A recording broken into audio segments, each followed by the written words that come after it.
Hello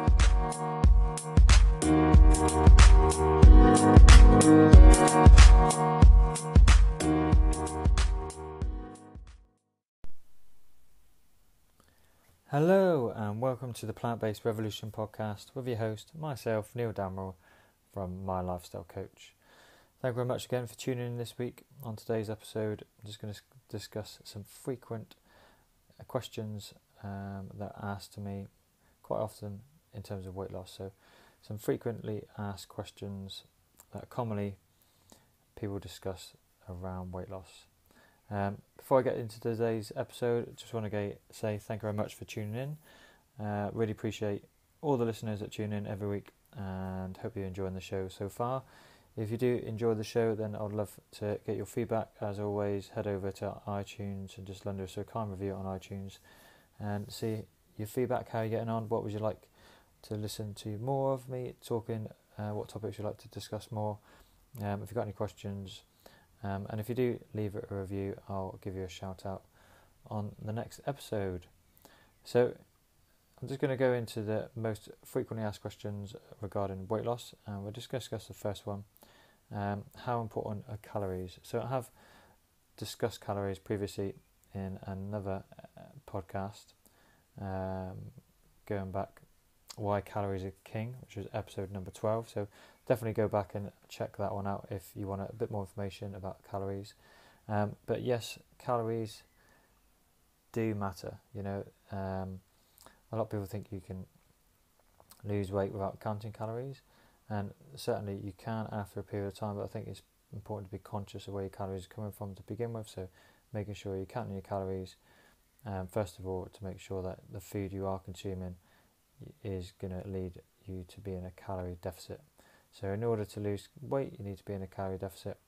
If you want to gain weight, for example, maybe add a bit more muscle, you want to be consuming more calories than your body requires in order to add those pounds and kilos on in a healthy way.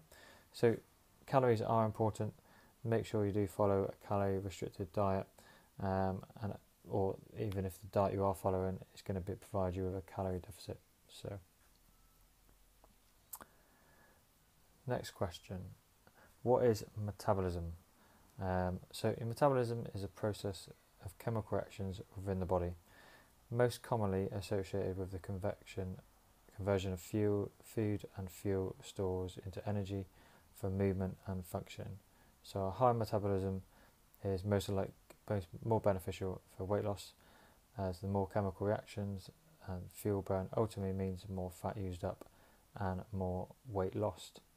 There's a variety of options available to speed up your metabolism, such as increasing the rate in which you lose weight by eating maybe more frequently, eating outside your normal eating patterns, certainly having a healthy breakfast, and also increasing the muscle mass you have. So if you increase your muscle mass, you'll increase the amount of energy the body requires to fuel those muscles.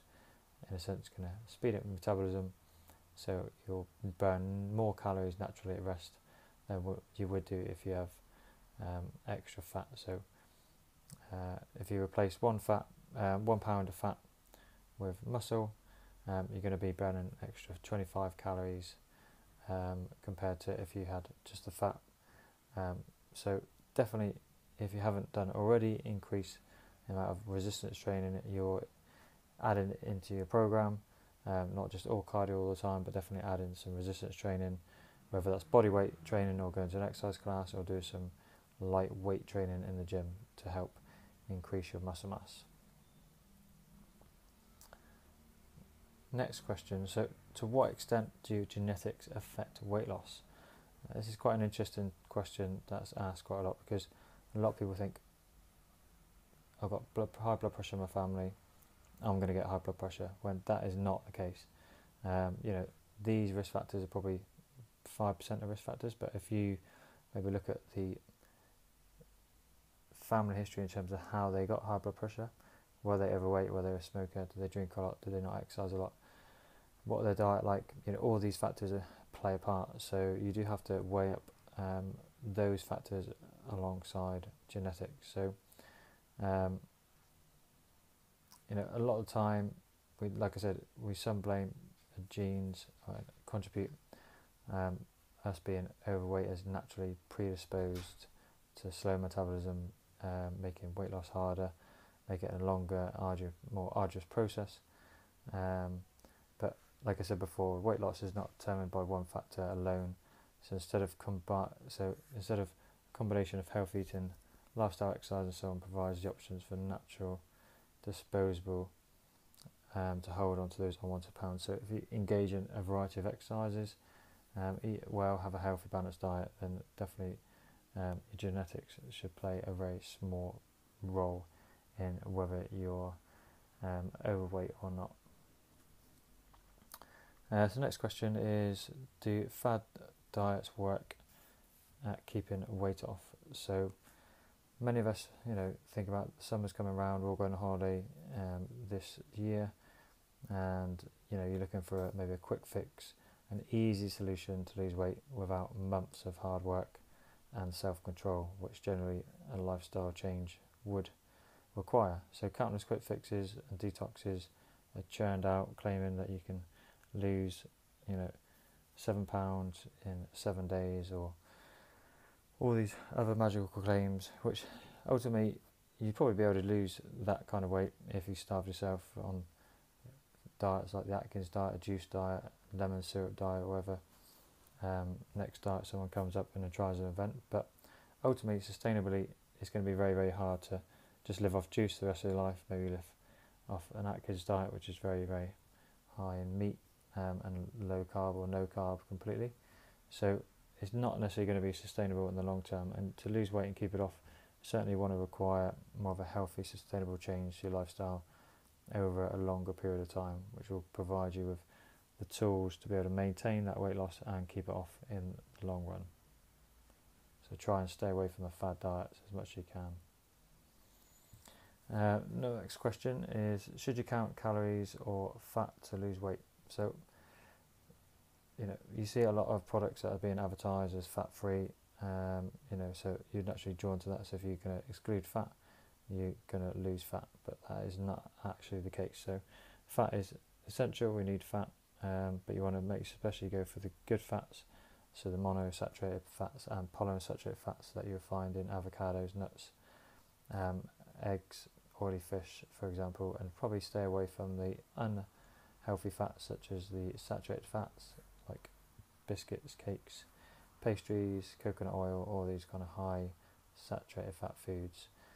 In terms of calories, you just want to make sure you're in a calorie balance, and that will aid weight management, and obviously fat will contribute towards your calorie intake throughout the day. So rather than just excluding fat and thinking you're going to lose weight, just focus on a balanced approach to weight loss by making sure you've got a good healthy balance of all your major food groups, proteins, fats and carbohydrates, and keeping the weight down by having a calorie restricted diet, making sure you're in a calorie deficit, and that will help definitely lose the weight in the long term. So next question is, how can you avoid splurging and control your appetite? So there is no easy way really to resist fatty foods, as our bodies are generally programmed to crave those kind of foods. Only willpower and a certain development of techniques can help curb your appetite and resist binging on tasty treats. So ultimately, I find over a period of time, the longer you go without something, the less you're going to miss it, and your taste buds will change. So unfortunately, the combination of fatty foods and sugars, they're broken down very quickly in our bodies, which is a really immediate source of energy. So the healthier food like vegetables and so on, there's going to be a less spike of energy, more sustained release of energy. So if you try and have, if you're having high fat foods, then definitely going to taste significantly different, or probably better than a plate of spinach or broccoli. So key things are probably just have to enjoy your healthy treats, but try and cut them down. Control your appetite and cravings with more healthy soups, for example, which will fill up the stomach and pass into your gut slowly.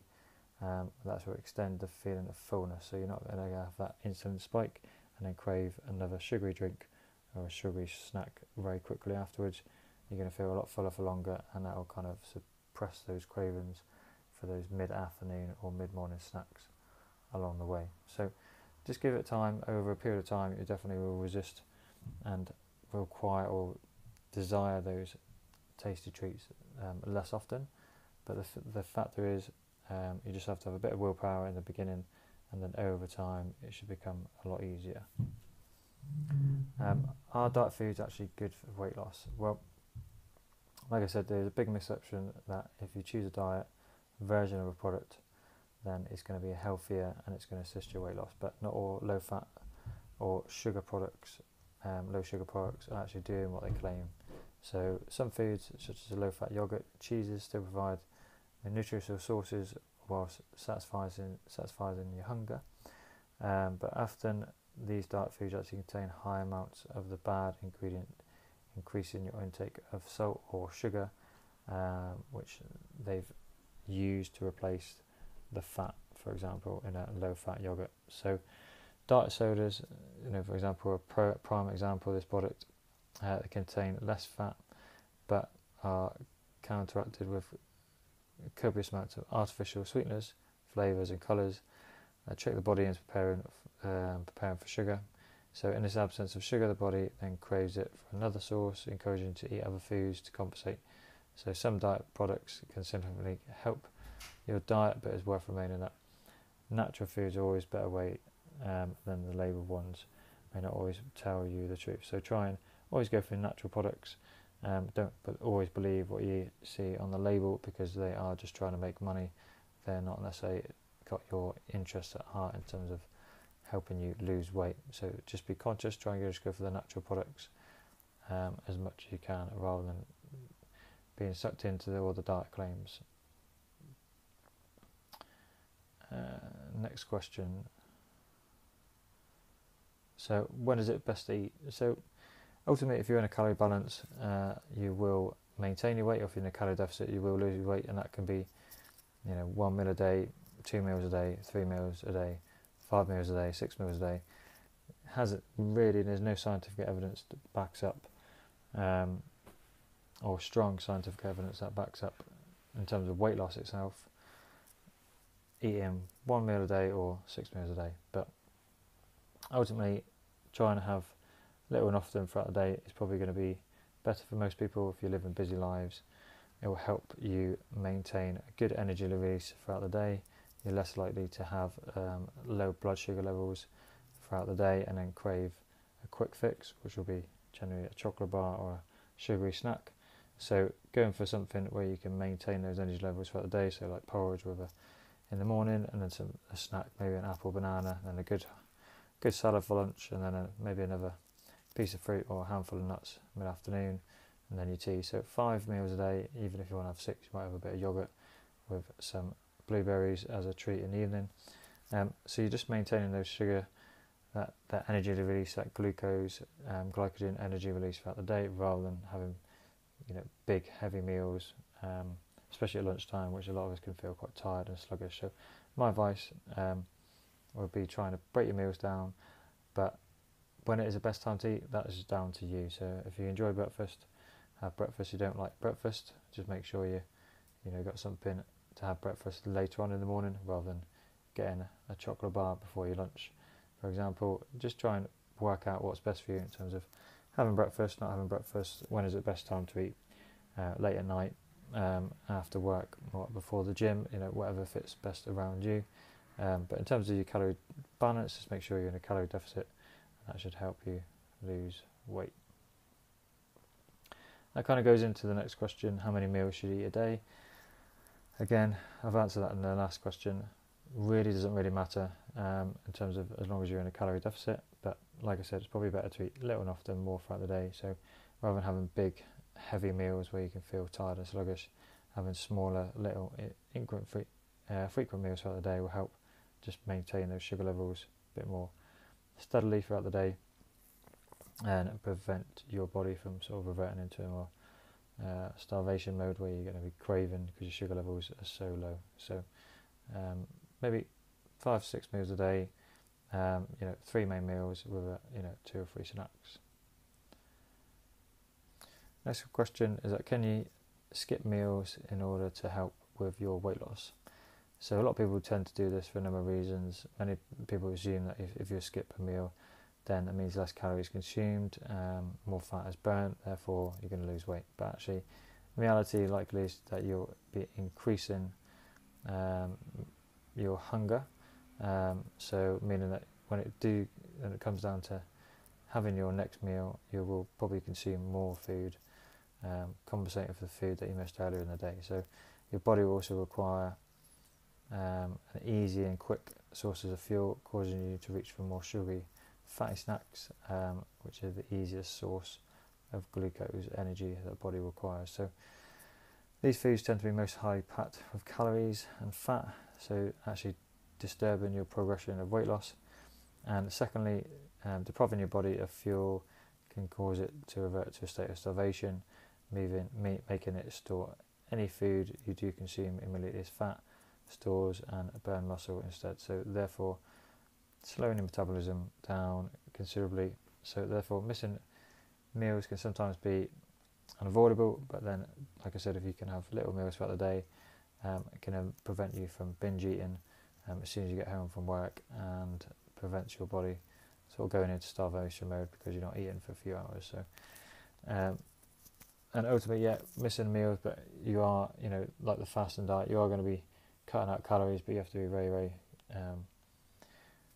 disciplined to make sure you're not snacking on big hearty meals and overcompensating because you haven't eaten all day. So it's better to have more of a calorie deficit in a small percentage calorie deficit, maybe 200-300 meals per day. So you're just adding that calorie deficit very gradually, just as you would do if you're training for a marathon. You'll run a mile at a time, build up the ability to run 26 miles gradually rather than just going out and running 26 miles off the bat. So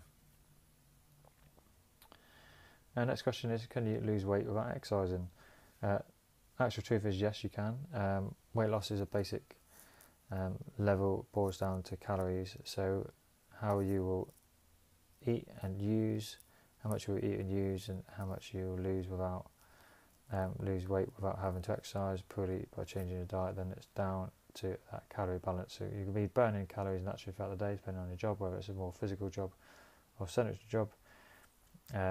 Exercise though will significantly benefit you if you are trying to lose weight. So going to the gym or going for a run will help and assist you to lose weight. So you're definitely going to burn more calories, so the more fat is used up and the more weight loss. So it does serve as a fundamental important process in terms of exercise when trying to lose weight, but just make sure that you're in a calorie deficit with the food you consume and don't overcompensate for the exercise you've done just because you think you've earned a little treat because you've been to the gym, because generally it only takes, I think it's half an hour to burn off a Mars bar. So it's quite easily, you can easily outdo all the hard work you've done in the gym just by not consuming the right amount of foods correctly. So I definitely think exercise would be better for you if you just focus on how it's going to make you healthier cardiovascularly, aerobically, and just a really good stress reliever as well. So in terms of exercise though, what kind of exercise will help you lose weight? Actually, any form of movement is going to help you lose weight because you are moving the body. If you're sedentary all the time, then obviously you're not be burning any calories. So whether that's slow cardio, high intensity cardio, exercise classes, just walking, all these things are going to help increase the amount of energy you're going to burn throughout the day. So there is no one fixed routine that's going to be the best to help you lose weight. The key one is consistency. So just try and maintain that consistency throughout your week, months, and throughout the year. If you go to an exercise class once a week, you're not magically going to lose that stone. So if you're going consistently, maybe 2 or 3 times a week over a period of 3 or 4 months or longer, you're definitely going to start seeing that improvement in your weight loss if you maintain that calorie deficit. Like I said, if you're not maintaining that calorie deficit, you can exercise till the cows come home, but you're never going to see any weight loss. So just making sure you're keeping your calories down as well. But just in terms of exercise, just pick the exercise routine that will be the most beneficial for you. Find something that you enjoy, because more likely is that you're going to stick with it, rather than just try and do something that's fashionable you don't really enjoy. So try and find something you can enjoy, maybe meet up with some friends, so it's more of a social gathering as much as it is just working out. So a final question, carbs do get a bad rep, but will carbs stop me losing weight? So fact is no, there is no single food that will cause you to lose weight or gain weight, but instead a sustainable balance is ideal in order to lose weight. So many athletes, and diets cut out carbohydrates for a period of time or reduce carbs, which will cause the body to use fat and protein stores for fuel, resulting in fat loss. But these diets are only intended for short periods of time and generally can't be sustained for a long period of time. So bodies are designed to work more efficiently with a balanced diet of carbohydrates, proteins and fats, fruits and vegetables, and just cutting out those increasingly different sources of processed foods, really. And over a period of time, this is going to help improve and reduce issues with the heart and kidney damage, and also promote weight loss. And your body needs to have a balance of all these nutrients, including fats and carbs. So like I said, just have a good balance between the two. If you're probably more sedentary, you can still enjoy carbohydrates, but just have a little bit less on your plate. That's a simple way of doing it, rather than bulking out most of your meal with carbohydrates. Think of it in terms of petrol for your car. If you're not going very far, you probably need less petrol than you would do if you're going on a longer journey. So keep it simple, cut it down, and you should be fine in terms of losing weight while still enjoying the carbs that you enjoy, but just having that a little bit less than you would do normally. So just a bit more of a portion control on that one. So there you have it, guys. That was today's episode on most frequent asked questions regarding weight loss. Hopefully that's highlighted some issues that you may have had, or some questions you might have actually wanted to ask in the past. And if you do have any further questions, then you can get hold of me by just contacting me through the show notes on my social media platforms, and I'm happy to answer any more questions that you may have. But again, thank you very much for listening today on the Plant-Based Revolution podcast, and we'll see you next time.